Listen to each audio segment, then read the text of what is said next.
Hello everybody and welcome to That's Football. This is absolutely huge. Arsenal want David Raya in goal from Brentford. Absolutely massive news. I feel somewhat vindicated, but actually, sometimes you need to read between the lines. I said a week ago, I was on TalkSport and I said, Ramsdale's a good goalkeeper, but he reminds me of David De Gea, who I loved.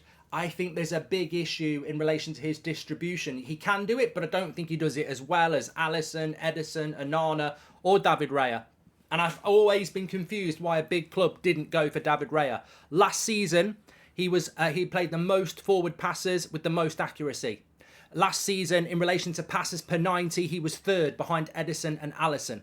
Last season, he had the best save ratio above Pope. He was number one. He's got the distribution. He's got the goalkeeping ability. He's definitely got the potential to play for a top four club. I'm surprised no one's gone for it. Well, this is what David Ornstein has got to say. Arsenal are exploring a deal to sign Brentford goalkeeper David Raya. No bid yet, but Brentford aware of interest. Bayern also pursuing him, but he's keen to join Arsenal. Now, look, all week I've had Arsenal fans shouting on Twitter about, what you said about Ramsdale, what you said about Rambo. You don't get it. I've been through this process with United. I didn't think we needed to replace David De Gea. I love David De Gea. And I think Arsenal fans feel the same about Ramsdale. And I think Ramsdale should be England's number one. But is there an English goalkeeper that can play football the way that Alisson can play it? The way that Ederson can play it? The way that Raya can play it? The way that Onana will play it? No, we don't have that style of goalkeeper. Ramsdale is more De Gea than he is an Alisson. And I think Arsenal want to win the league. Man City, Pep, went in, changed the goalkeeper. Ten Hag's done it within a year with the Golden Glove winner. I don't think Ramsdale is the sort of goalkeeper that Man City, Liverpool, Man United are going to have next season. And the question is, do Arsenal need that type of goalkeeper or don't they? And I think what Arteta is doing here is he's giving himself that option. Instead of being exposed without that type of goalkeeper, I think he's saying to his board, look at what Man United have just done. That's ruthless. That's because they want a modern goalkeeper. Everyone's going for a modern goalkeeper. We don't really have it. We can try Ramsdale, but he might not be able to do it. David Raya would be a really smart signing. And I think that's what he said to the board. I think Ramsdale will start as number one and he will have the opportunity. I would argue he has the right to have that opportunity. He had a good season last year. But it does serve what I and some others were saying last week. Is he a modern goalkeeper in the sense of his ball distribution to the level that some of these goalkeepers are now? And it's a sharp no for Ramsdale. He's either got to massively improve his game in that area or he won't be that type of goalkeeper. And then Arsenal potentially leave themselves a little bit short. So it's a shock that Arsenal have done it because Arteta bought Ramsdale. And essentially, if they buy Raya, I'm sure they'll say it's to compete for the number one shirt. But I saw it at United. The way the main Man United fans turned against De Gea, even though he was a good shot stopper, the way they turned against him and said he can't pass out from the back. Let's be honest, Arsenal fans aren't naive either. They'll be looking at it and going, oh, we need a bit of that as well. We need a bit of that as well. And David Raya does tick that box. So interesting to see if it develops into something. But obviously, David Ornstein's a very good journalist. And the fact that Arteta's even looking for a goalkeeper like that justifies what I was saying last week. So let's wait and see what happens. Get your comments in below on that one. It's massive, really. It really is for Arsenal. It's absolutely huge. There is other news coming out as well. I mean, look, I was not going to do a video about this. Some people said I would. Liverpool are in talks with PSG over a loan move for France striker Kylian Mbappe. This is coming in from the Sunday Mirror. Look, I'm sure Liverpool, Chelsea, Arsenal, Manchester United and every other club in the Premier League would like a loan move for Kylian Mbappe. It's not, the story's not the shock. The reality is that it won't probably happen. Liverpool could be any club in the Premier League. Of course, you'd take Kylian Mbappe on loan. For me, he's the best player in the world. Whether he's got the best ideas in the world is up for debate, but I think he's the best player in the world. Do I think he'll go to Liverpool? Absolutely not. I think he's going to obviously want to go to Real Madrid at some point, and I'm interested to see whether that will happen. What I think for Liverpool and what I think for Chelsea is that this week you've got to start doing something. I've seen a lot of Liverpool fans, having watched them in pre-season, say that midfield is a little bit like United up front. What are they going to do? Well, United have just gone and bought Rasmus Højlund. Obviously, hopefully that's going to work out. I'm very excited about that.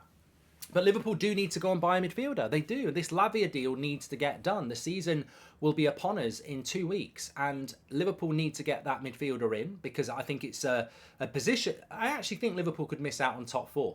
They could be battling with Arsenal, with Man City, to be second.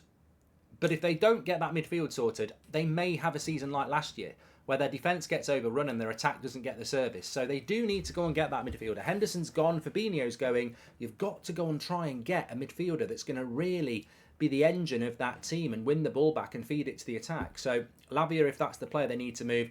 As for Chelsea and Caicedo, it's incredible how long that deal's been going on. I mean, it's basically been common knowledge, Chelsea, Caicedo, since the back end of May. We're now into August and that deal's still not been done.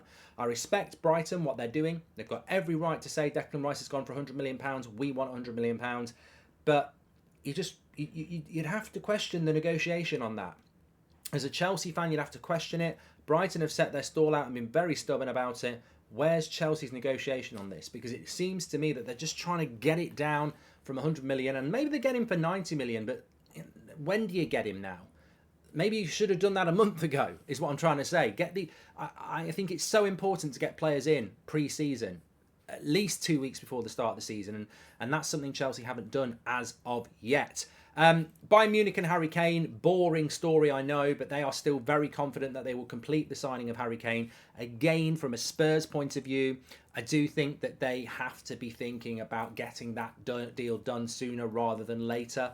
Harry Kane not in a Spurs side is huge. I think Harry Kane in a Spurs side doesn't get you top 4, but without Harry Kane, that makes you worse, doesn't it? So what's the contingency plan? Is it Richarlison down the middle for the whole season without Harry Kane? I mean, stranger things have happened, it could work, but this would be a frustration if I was a Spurs fan or a Spurs coach. All right, Harry Kane's going to go. Let's get it done last week. Not in the not at the end of the transfer window. You might make a few more million, but 5-10 million doesn't do me any good. I would rather sell him for 10 million less and him go on August the 1st than he goes on August 31st for 10 million more. That just helps the club. That just helps Daniel Levy. I need now. I need solutions now. So obviously a lot of clubs are coming back from tour now. The Community Shield is next Sunday. I expect to start seeing an influx of signings, because we are getting to the business end of this transfer window now, where games are starting to be played competitively and points are up for grabs. And I think some teams at the moment look like they're quite disjointed, and certainly going to be very interesting. But I'm blown away by that news about Arsenal and David Raya from Ornstein. And I can't wait to read the comments on this, because I got a lot of stick in the week from Arsenal fans saying, you don't know what you're on about with Ramsdale. And I said, I do. He doesn't rank in the top 5 goalkeepers from last year for anything to do with distribution. He's just not at that level. I like Ramsdale. Can the modern footballer take on criticism? At the end of the day, I think Ramsdale's a good goalkeeper. I put him in the category of De Gea. I didn't want De Gea to go, but there is a very distinct difference between goalkeepers like David Raya, David De Gea, Nick Pope, Ramsdale. They're a certain type of goalkeeper and they're fantastic. But there's a different breed at the moment that people want, and they are the Edisons, they are the Alissons, they are the Onanas, they are David Rayas, and it's about what you want to do as a club. You're Everton, you probably don't give a shit. You just want someone to save the many shots you're going to concede. But if you're a Man City or a Liverpool, you want your goalkeeper to be the first line of attack, starting attacks. And have Arsenal got that in their progression to try and be a Man City? It always stood up like a sore thumb that Arteta would want a goalkeeper who can do that. Will he get it? Get your comments below. Smash a like on the video. Make sure you subscribe. We're on the road to 1 million, and I'm looking forward to the comments. Speak to you all in a bit. Thanks for watching.